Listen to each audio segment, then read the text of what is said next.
Sejumlah honorer beraudiensi dengan Badan Kepegawaian dan Pengembangan Sumber Daya Manusia BKPSDM Fak-Fak Papua Barat mempertanyakan sejumlah persoalan yang menjadi keresahan mereka. Menurut pantauan dari jurnalis lapangan kami, pada Rabu 9 Juli 2025, mulanya para honorer ini berkumpul menunggu Kepala BKPSDM dan juga Sekda di pelataran kantor Bupati Fak-Fak sekitar pukul 12 siang hari.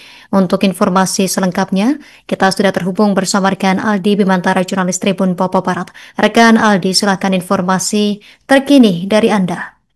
Halo rekan Justina dan juga pemirsa dimanapun Anda berada, dilaporkan dari Kabupaten Fak-Fak, Provinsi Papua Barat, bahwasanya sejumlah honorer beraudiensi dengan Badan Kepegawaian dan Pengembangan Sumber Daya Manusia atau BKPSDM Kabupaten Fak-Fak, Provinsi Papua Barat ini terkait untuk mempertanyakan sejumlah persoalan yang menjadi keresahan mereka. Justina dan juga pemirsa, berdasarkan pantauan kami, awak media, termasuk kami wartawan Tribun Papuabarat.com, pada Rabu kemarin 9 Juli 2025, mulanya para honorer ini berkumpul menunggu Kepala BKPSDM Fak-Fak dan Sekda Fak-Fak di pelataran kantor Bupati Fak-Fak sekira pukul 12.00 waktu Indonesia Timur.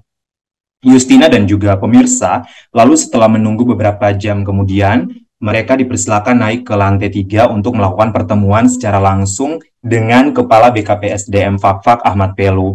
Dan dalam penyampaian tersebut, salah satu perwakilan dari honorer yakni Aksa Muslimin menyampaikan bahwa pihaknya datang untuk mempertanyakan soal kuota, di mana kuota untuk P3K Formasi 2024 sebanyak 850 dan apakah ini terbagi dalam aplikasi SSCSN di mana teman-teman dapat melakukan pendaftaran atau tidak. Kemudian lanjutnya ia mengatakan pihaknya mempertanyakan kuota untuk tahap 1 dan tahap 2 masing-masing beberapa banyak.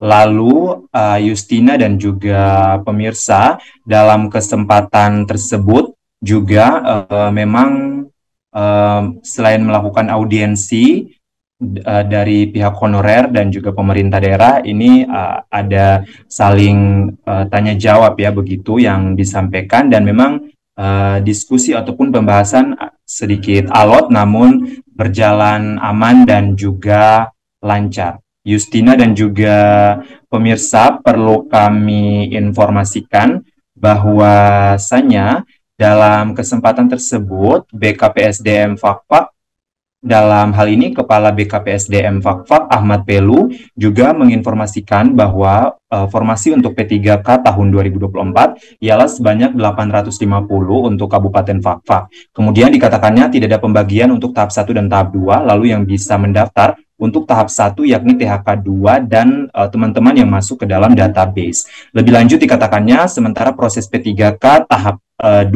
berjalan, memang belum ada pengumuman P3K tahap 1 mulai dari November. Penundaan dikatakannya juga sempat terjadi karena ada yang THK 2 dan teman-teman honorer yang tidak terdaftar atau belum melamar. Lalu untuk cara kerja aplikasi yang dipertanyakan, pihaknya menyebutkan aplikasi SSCSN memang berlaku di seluruh Indonesia. Untuk formasi yang tidak tersedia, ia mengambil contoh misalnya seseorang yang sudah tembus di BKPSDM dengan sarjana pemerintahan, maka dapat muncul lagi karena masih dalam satu formasi dan tidak dapat dipisahkan. Ia juga menjelaskan terkait dengan merujuk pada turunan undang-undang yang dimaksud, yakni keputusan Menteri Pendayagunaan Aparatur Negara dan Reformasi Birokrasi Republik Indonesia nomor 347 tahun 2024, ini di mana Justina disebutkan tentang mekanisme seleksi pegawai pemerintah dengan perjanjian kerja tahun anggaran 2024 pada diktum ke-30 dalam konteks pengembalian seleksi, khususnya terkait P3K, mengatur tentang penentuan pelamar yang lulus seleksi secara berurutan. Lanjutnya membacakan pelamar yang dinyatakan lulus seleksi ini adalah mereka yang memenuhi syarat dan diurutkan berdasarkan kriteria, yakni yang pertama ex tenaga honorer kategori 2 atau THK 2, kemudian pegawai yang terdaftar dalam database BKN dan aktif bekerja di instansi pemerintah, lalu yang ketiga pegawai yang aktif bekerja di instansi pemerintah minimal 2 tahun, terakhir secara terus-menerus. Justina dan juga pemirsa, dalam kesempatan itu juga pihak dari masa aksi ini melakukan penyampaian aspirasi mereka, dan ada 7 tuntutan Justina dan juga pemirsa. Ada 7 tuntutan, di mana ini pada poin pertama mereka sebagai peserta seleksi P3K tahap 2 meminta agar membatalkan hasil seleksi P3K tahap 2 yang diisi oleh peserta seleksi P3K tahap 1.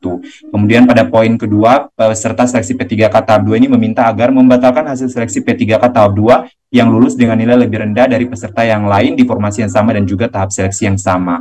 Lalu pada poin terakhir ini berdasarkan desakan dari DPK Fakfak tentang pemokatan Kepala BKPSDM Kabupaten Fakfak, peserta seleksi P3K tahap 2 meminta agar tidak menonaktifkan Kepala BKPSDM untuk sementara waktu agar bisa bertanggung jawab dan menyelesaikan semua persoalan seleksi P3K tahap 2. Justina, demikian laporan singkat jurnalis Tribun Papuabarat.com Aldi langsung dari Fakfak Papua Barat. Kembali ke Justina di studio. Download Tribun X sekarang, menghadirkan lokal menjadi Indonesia.